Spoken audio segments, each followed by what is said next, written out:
തിരുവനന്തപുരം വിളപ്പിൽശാലയിൽ 47 പവൻ മോഷണവും സ്വർണവും പണവും ഡോളറുമായി കുപ്രസിദ്ധ കള്ളൻ അനിൽകുമാർ എന്ന ജയകുമാർ പിടിയിൽ. വീടിന് സമീപത്ത് ആൾവാസമില്ലാത്ത വീട്ടിൽ ഒളിപ്പിച്ചിരുന്ന മോഷണ മുതലുകളാണ് പോലീസ് പ്രതിയുമായി എത്തി കണ്ടെത്തിയത്. ബുധനാഴ്ച രാവിലെ കസ്റ്റഡിയിലെടുത്ത പ്രതിയുമായി തമ്പാനൂർ മെഡിക്കൽ കോളേജ് എസ്ഐമാരുടെ നേതൃത്വത്തിൽ വിളപ്പിൽശാലയിൽ പുന്നശ്ശേരിയിൽ നടത്തിയ പരിശോധനയിലാണ് സ്വർണവും മോഷണ മുതലുകളും പിടികൂടിയത്.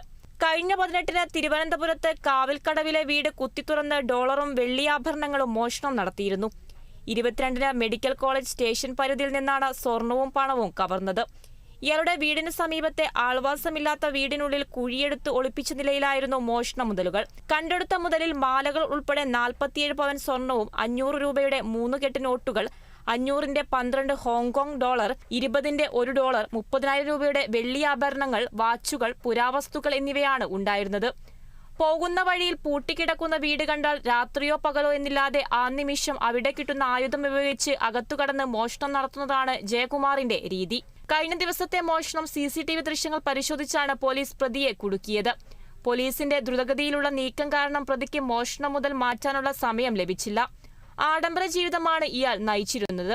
തിരുവനന്തപുരം ജില്ലയിൽ 20-ലധികം കേസുകളുള്ള ഇയാൾ നിരവധി തവണ ജയിൽ ശിക്ഷ അനുഭവിച്ചിട്ടുണ്ട്. 18-ാം തീയതി വൈകിട്ട് 6:45 ഇന്ന് നമ്മൾ അറസ്റ്റ് ചെയ്ത അനിൽകുമാർ ഏലിയാസ് ജയകുമാർ, ഇയാൾ ഈ വീട്ടിലെ അകത്ത് കയറി വീടിന്റെ ഫ്രണ്ട് ഡോർ പൊളിച്ച് വെള്ളി ആഭരണങ്ങൾ, 500 രൂപയുടെ മൂല്യമുള്ള 12 ഹോങ്കോങ് ഡോളർ, അത് ഏകദേശം 60,000 രൂപ വരും, പഴയ ആന്റിക് സാധനങ്ങൾ ഇവ മോഷ്ടിച്ചെടുക്കുകയാണ് ചെയ്തത്. 22-ാം തീയതി മെഡിക്കൽ കോളേജ് സ്റ്റേഷൻ ലിമിറ്റിൽ ഒരു വീട്ടിൽ നിന്നും 47 പവന്റെ ആഭരണങ്ങളും ഏകദേശം 2 ലക്ഷം രൂപയും മോഷണം നടത്തുകയാണ് ചെയ്തത്. നിലവിൽ അന്വേഷണത്തിൽ ഇയാൾ ഒറ്റയ്ക്കാണ് ഇത് ചെയ്തിരിക്കുന്നത്. ഇനി ഇയാളെ കസ്റ്റഡിയും മേടിച്ച് കൂടുതൽ അന്വേഷണങ്ങൾ നടത്തി കൂടുതൽ ആൾക്കാരും മറ്റുള്ള മോഷണ കേസുകളിൽ പങ്കാളിയാണെന്നുള്ള കാര്യങ്ങൾ അന്വേഷിക്കുന്നുണ്ട്. ഒരു വീടിന്റെ മുൻവശത്തു കൂടി പോകുമ്പോൾ അവിടെ മുൻവശത്തുള്ള ലോക്ക് പൂട്ടിയിട്ടുണ്ടെങ്കിൽ ആ വീട്ടിലേക്ക് കയറുക. അത് പ്രത്യേകിച്ച് സമയമൊന്നുമില്ല, രാത്രിയാണോ രാവിലെയൊന്നുമില്ല, ആ സമയത്ത് കയറുക. അവിടുത്തെ കൂട്ട് പൊളിച്ചിട്ടാണ് ഇയാൾ ഇത്തരം മോഷണങ്ങൾ നടത്തുന്നത്. Thampanoor SI Prakash, medical college CI Harilal, Thampanoor SI Subin എന്നിവരുടെ നേതൃത്വത്തിലുള്ള സംഘമാണ് പ്രതിയെ കുടുക്കിയത്. Kerala vision news, Thiruvananthapuram.